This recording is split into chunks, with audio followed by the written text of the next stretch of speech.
अब शेर अब्दुल मरवत पाकिस्तान तहरीक इंसाफ के रहनुमा हैं, ये क्या कह रहे हैं, इनकी बात सुनिए।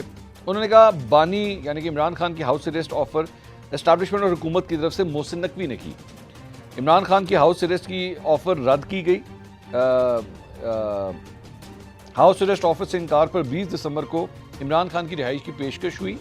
इमरान खान की 20 दिसंबर तक रिहाई की पेशकश मोहसिन नकवी के जरिए की गई। 26 नवंबर का सानिया हुआ तो हालात तब्दील हो गए। सियासी क़यादत से मुज़ाकरात शुरू हो गए। इस्टेब्लिशमेंट वक्तन डायरेक्ट या इनडायरेक्ट रब्ता करती रही है। 26 नवंबर के साने के बाद अब कोई बैकडोर मुज़ाकरात नहीं हो रहे। हुकूमती मुज़ाकरात टीम में मोहसिन नकवी को शामिल किया जाता तो शायद मुलाकात हो चुकी होती। मोहसिन नकवी साहब मुज़ाकराती टेबल पर बड़ी लचक दिखाते हैं। रिचर्ड ग्रनेल की अपनी राय है, ताम हमें कोई तवक्को नहीं कि ट्रंप के आने से हमारे लिए कोई भलाई होगी।